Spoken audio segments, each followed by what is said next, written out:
So the next thing to happen on NXT, we get to the first match of the night.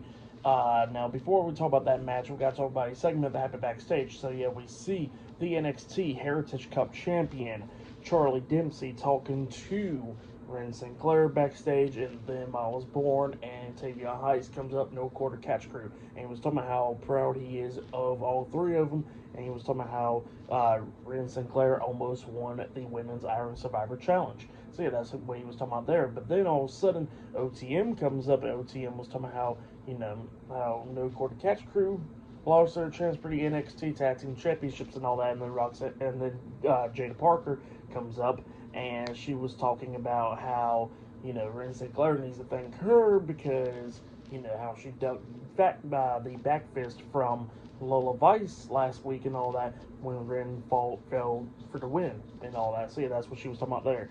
And then Ren Sinclair was talking about like, yeah, if you didn't duck it, you would have got knocked out. So that's what happened there, and then they all start arguing. So yeah, pretty funny stuff right there. But yeah, then we get to the next match of the night. It was Wes Lee versus Javon Evans one-on-one. This is the first match of the night. And this match, it was a pretty good one. Both of these guys beating the hell out of each other, coming up near falls a lot of times in this match.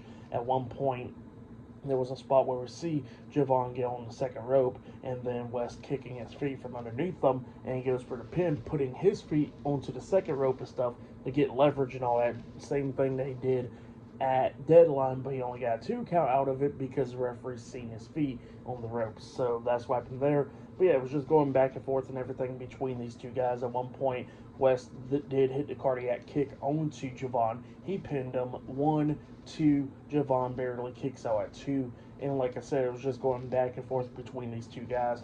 Javon Evans hit a super kick on the Wes, and then Wes kept on trying to stop Javon from hitting his finisher, and then Javon hit him in the face a couple of times, and then he finally hits his finisher move where he jumps off the top turnbuckle with a spinning splash onto Wes Lee, and then he pinned him for the 1, 2, 3. So yeah, Javon Evans defeated Wes Lee tonight in a one-on-one match. That's what happened. It was a pretty good match. If you have yet, go check it out. For that match, I'll give it 3.5 stars. That's why I'll give it. Great match between those two guys right there. But yeah, that's what happened there. And then after that, we see the NXT Tag Team Champions, Axiom and Nathan Frazer, talking backstage.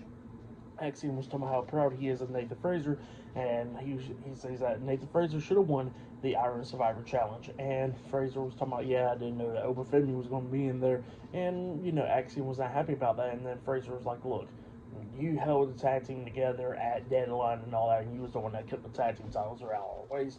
And then Frazer was talking about how he's going to go talk to Ava backstage and all that stuff later on. So, yeah, that's what he was talking about there, to do something for the team. But, yeah, a lot of stuff happening later on tonight on NXT. We're going to be seeing Tony D'Angelo defending his NXT Heritage Cup Championship up against Ethan Page later on tonight. And we're going to be seeing Roxanne Perez and Cora Jade versus Kehlani Jordan and Julia in a tag team match later on tonight on NXT as well. So, yeah, I'll see you guys later. Till then.